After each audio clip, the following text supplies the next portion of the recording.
والمسلمين أجمعين رب اسمع فضلا وزودا منا لا باكتساب منا بالمصطفى الرسول نهضى بكل ذل صلى وسلم ربي عليه أدى الحبيب وعليه وصحبه هذا لقاس صحبي والحمد لله في البدء والتناهي والحمد لله في البدء والتناهي سبحان ربك رب العزة عما يصفون وسلام على المرسلين والحمد لله رب العالمين يا رب بالمصطفى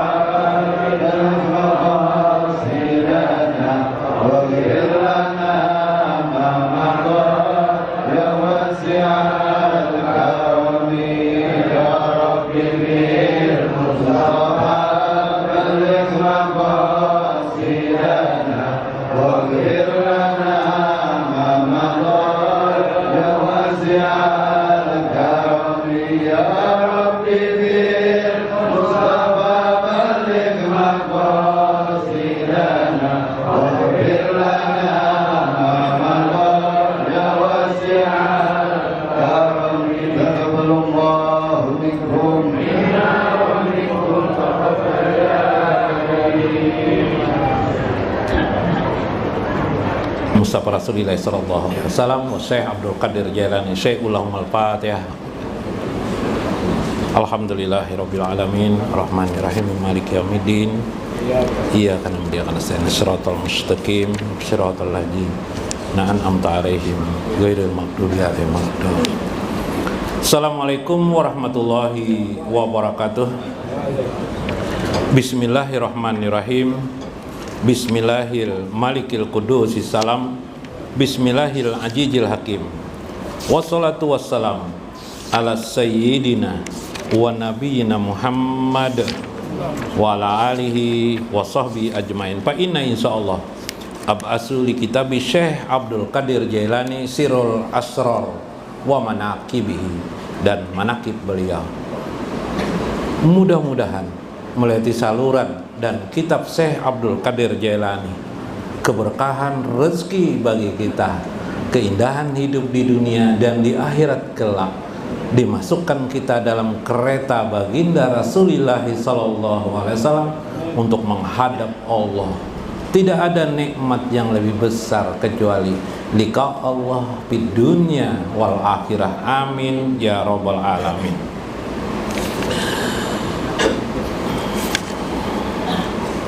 Minggu kemarin kita masih diterpa pemahaman tentang ru'yatullah, melihat Allah Subhanahu wa ta'ala. Bagian-bagian itu seyogianya sampai selesai. Bagian satu bahasan saja lagi itu sudah selesai. Kita bahas ya. Tapi pada malam ini saya ingin menyampaikan sambungan saya. Oh, anak ah. Nah, jangan saya aja, beliau anak. Nah, karena terlalu Arab-Araban ya, Bipai. Insya Allah kita akan membahas nanti bagian itu supaya ada sebuah hadiah bagi kita untuk mengambil pemahaman supaya kita dapat mengamalkan. Kalau yang kemarin kan teori tentang sejarah ya, tentang Sajaratul Ma'arif, tentang pohon mengenal Allah, pohon keberkahan dari kalimat la ilaha illallah. Kita menukik di bagian sisi itu, yaitu tentang ma yaqulu li Syekh Abdul Qadir Al-Jailani. Faqad hadallah az-zakirina bi qaulillahi ta'ala waskuruhu kama hadakum. Sungguh Allah telah memberikan petunjuk bagi orang-orang yang sudah pandai mengingat Allah. Setidaknya secara lisan, di hatinya ada Allah, kemudian di sirnya ada hu. Saya tidak menjelaskan hu itu bagaimana, tapi bagian ini adalah pecahan juga daripada makna hu di sana. Allah berfirman dalam Al-Quran surah Al-Baqarah, waskuruhu kama hadakum. Allah, ingatlah kepada Tuhan kalian kama hadakum, sebagaimana Allah sudah menganugerahi kamu bagaimana mengingat Allah. Ila maratibi jikrikum, sebagaimana susunan jikir-jikir itu kepada Allah Subhanahu wa ta'ala. Dan wa abadalu ma'akulu ana wa ma qaulahun nabiyuna min qabli la ilaha illallah, sebagaimana waqalan Nabi SAW, Nabi bersabda, seabdal-abdalnya yang aku ucapkan, akulu ana, akulah juga yang mengucapkannya, wa ma qaulahun nabiyuna, bahkan sebelumku para nabi-nabi yang ada, min qabli, sebelumku, ialah kalimat la ilaha illallah. Maka pohon keberkahan itu sudah kita yakini adalah la ilaha illallah. Subhanallah itu juga bermakna sebenarnya la ilaha illallah.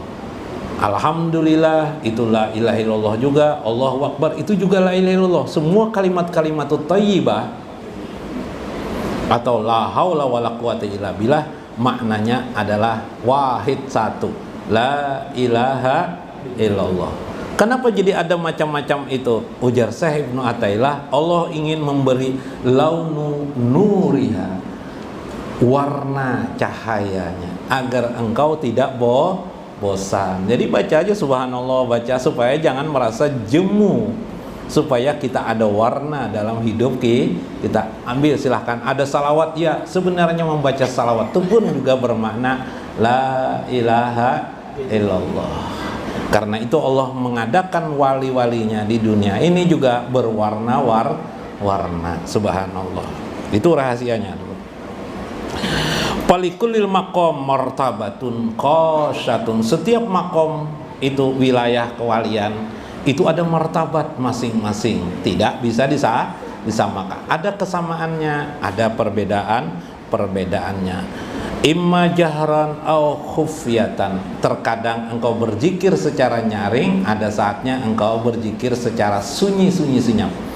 Atau tidak terlihat, bahkan malaikat pun tidak mengetahui. Itulah zikrul sir namanya. Zikir sir itu tidak diketahui. Orang memulai dengan zikir pal awalu hadahum ila zikri lisan. Orang belajar pasti mulai dari zikir lisan, wa ila zikri nafsi, summa ila zikri qalbi, dan seterusnya. Nah, di antara zikir itu selain lisan, kolbun, saya sudah pernah menjelaskan kolbun. Saya mulai dari kolbun dulu. Kolbun yang paling dikenal oleh orang hati ialah bahwa mulahajatul qalbi ma fi domirihi minal jalali wal jamali. Setiap kalimat yang diucapkan, apakah subhanallah, Allahu akbar, atau apa saja, terserah, apa saja, ataukah salawat sebenarnya yang Anda baca, terserah saja. Bila itu mulahajatul qalbi, tergores di hati itu, pidomirihi, di dalam kalbu hamu itu tergambar, tersembunyi sebuah makna minal jalali wal jamali, tentang keindahan atau kebesaran Allah, maka itu disebut dengan zikir hati. Paham ya? Jadi misalnya apa saja yang kita sebut tidak bergantung sebutannya, bila ada di hati pian sebuah tergambar keindahan Allah atau kebesaran Allah, berarti itu masuk kategori Anda, kita sedang berzikir hati, zikir kolbu namanya, menurut Syekh Abdul Qadir Al-Jailani. Gampang kan? Sudah belajar ini kan, Jalal dan Jamal kan? Jalal melihat anak pian, bungol bang anakku nih binanya bina bungol. Tapi setiap memandang anak senang hati, ingin mendekat dengan anak, ya kan? Ya Allah, terima kasih ya Allah, Engkau begitu baiknya, Engkau begitu indahnya memberi kehidupanku. Maka saat itu ya mendapatkan jamal, merasakan jamal Allah pada saat itu pian sedang zikir kolbin. Melihat istriku, alhamdulillah Allah memberiku pelayanan dalam hidup ini berupa istriku. Subhanallah. Merasa tuh pian, ini istri ini dijodohkan Tuhan. Ada nggak sini yang tidak merasa dijodohkan Tuhan? Itu adalah keindahan Allah. Itu zikir qalbi. Apa saja di dalam hidup ini bila pian merasa nikmat itu dari Allah, pian rasakan itu keindahan Allah, apa saja yang pian rasakan itu kebesaran Allah, maka saat itu pian sedang berzikir qalbi. Nah, kayak patah mudah aja lah. Tapi guru ulun belum punya jodoh, guru kayak panah. Berarti engkau adalah orang yang dipilih Allah untuk lebih disayang Allah, untuk memperhatikan Allah Subhanahu wa ta'ala. Subhanallah. Supaya engkau dapatkan kenikmatan yang berbeda dari kebanyakan manusia, supaya engkau lebih memperdalam keindahan dan kebesaran Allah Subhanahu. Maka engkau dianugerahi kemampuan untuk berzikir kolbumu secara indah kepada Allah. Nah, sudah tadi zikir qalbi. Ada lagi zikir sir. Zikir qalbu tadi sudah kan? Ada lagi zikir sir. Nah, zikir sir itu apa? Ujar saya, wa amma zikrus sir, yang disebut dengan zikir sir itu ialah bahwa muraqabah. Zikir sir itu muraqabah, merasa diperhatikan Allah, merasa diitihi Allah bahasa Banjarnya, merasa diawasi Allah bahasa Indonesianya, merasa dilihati Allah bahasa Jepangnya, lain lah. Merasa apa lagi? Saat pian merasa diawasi Allah, merasa diperhatikan Allah, Misalnya pian duduk-duduk di majelis ini disurungi orang kopi atau teh, mau baiknya Allah ajar Tuhan, ajar pian. Waktu itu pian berzikir sir. Guru tuh senyum lawan aku lah, berarti Allah memperhatikan aku. Saat itu pian zikir sir, muraqabah. Muraqabah artinya merasa diawasi Allah. Raqibun nama Tuhan kan?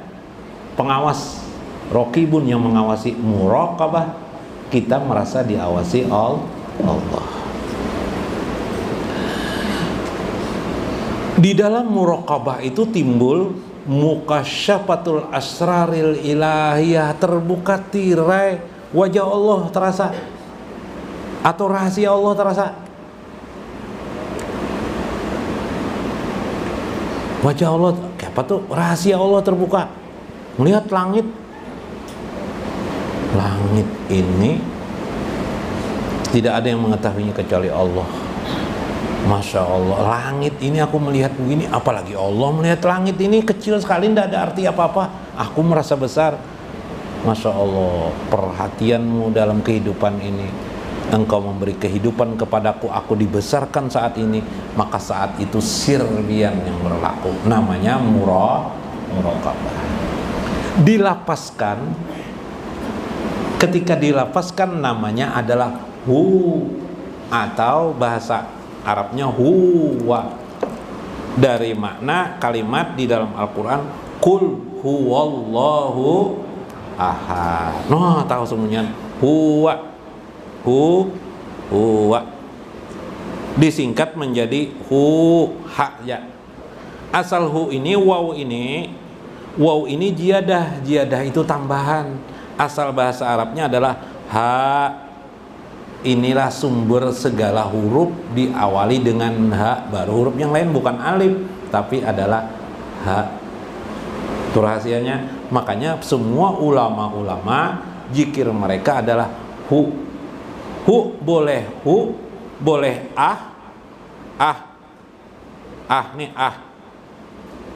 juga alif dan ha. Haknya itu hu, dia alif itu maknanya Allah Al-Malik yang Maha Raja. Tapi ngalih kan nih biasa hu. Lihat dalam juga pendapat Syekh Muhammad Arsyad Al-Banjari, pedatuan kita, diijazahkan oleh guru beliau Syekh Seman dengan zikir dan hu, boleh keduanya. Ada lagi sebuting kena aja lagi nak tahu kena aja. Ada lagi sebuting kena aja nak tahu tuh. Hu. Nah, maka ini adalah kalimat ini hanya berupa simbol. Simbol itu yang diistilahkan oleh Ibnu Athaillah ini menggabungkan pendapat ulama-ulama. Nah, dalam Misbahul Falah namanya adalah isyarah atau isyarat. Ya kah? Jadi bisa kita ucap hu supaya terlatih muraqabahnya, lalu kita sebut hu, lalu terlatih diri kita hu. Ya. Hu ini bila dibaca terus sering muraqabah, karena muraqabah sudah kan merasa diawasi terisaratlah di hati kita, terlatihlah timbul makna sesuatu. Hu itu seolah-olah maknanya satu kesatuan saja, yaitu dia, disebut dengan huyah. Muraqabah itu adalah huyah. Huyah itu dia saja, pemilik semesta alam ini. Nanti bila ini sudah biasa, timbullah bila harfin wala sautin wala sautin. Artinya tidak ada huruf, tidak ada suara. Supaya dapat tidak ada huruf tanpa suara, kita melewati jalur hu ini. Ini melewati lafaz namanya, melewati zikir muraqabah atau disebut dengan zikir sir. Tapi cara ini ada lagi menuju tanpa huruf bersuara ini. Karena zikir kita itu nanti akhirnya nanti tidak ada huruf suara lagi. Tapi tetap aja ada, artinya yang bersuara kita lakukan, yang tidak berhuruf tanpa suara pun kita lakukan semuanya. Supaya apa? Sekali lagi semua ini adalah alat wasilah kita, sama dengan sabar, syukur, ya kah? Dan cinta kepada Nabi tadi itu, salawat yang kita baca, ridho, tawakal, wasilah, jembatan kita mendapatkan, menemukan Allah Subhanahu wa ta'ala. Ingat pembatalnya, riya, sombong, angkuh, ujub, hubud dunia, itu pembatalnya tuh hancur ilmu ini kena semuaan. Nah itu jadi ilmunya, rahasianya dibubung oleh setan aja kena hancur lah. Nah jadi gampang sudah itu melihat dari segi huruf. Makanya orang menbiasakan disir itu supaya nanti, karena nanti kita meninggal dunia, proses hidup kita kayak itu. Dari lisan dulu kita dup, iyalah. Dari suara kita bersuara, bisa gagah, hilanglah suara, dead dah orangnya, mati. Itu masih ada beberapa waktu di situ sebelum Allah menetapkan putusannya, amal tidak berlaku lagi baginya. Nah ini jalur bila harfin wala sautin, tidak ada huruf, tanpa huruf dan tanpa suara, paham Pak? Nah, jadi ya la ilaha illallah. Nah bagusnya mengucap la ilaha illallah, jangan nanti, atau la ilaha illallah Muhammad Rasulullah. Sudah jatuhan situ aja sudah dipakai, di belakangan usah dipakai, ya kan? Paling tidak itu sudah bagus dah. Ya, bagus lagi la ilaha illallah Muhammadur Rasulullah dapat dikristalkannya di dalam satu makna hu. La ilaha illallah sampai ha, sampai ada huruf tanpa suara, maknanya satu juga. Lalu timbul ahad misalnya, ahad, timbulnya langsung otomatis ahad. Tidak perlu lagi nanti malaikat bertanya kenapa masuk dalam kereta baginda Rasulullah. Saya ceritakan ketika Fatimah sebelum meninggal, sebelum Nabi meninggal, sebelum Fatimah meninggal, Sayyidatina Fatimah Tuzahra, sayang kalau Fatimah, Fatimah Tuzahra sayang, Nabi sudah mengatakan, wahai Ali, nanti ketika Fatimah meninggal dunia, saya sendiri yang menyambutnya di kuburnya. Dan Ali berkata, beliau ketika menguburkan Sayyidatina Aisyah menangis beliau. Kenapa wahai Ali? Seorang sahabat bertanya kepada Ali, kata Ali, benar-benar yang dikatakan Rasulullah. Rasulullah sendiri yang menyambut Sayyidatina Fatimah. Itu yang kita tuju. Paham? Pian meninggal, siapa yang menyambut? Nabi Sallallahu Alaihi Wasallam. Karena Allah itu kan tidak bisa dibayang-bayangkan, ya lah, pahamlah. Allah kalau membayangkan, tidak boleh. Kalau pian membayangkan syirik.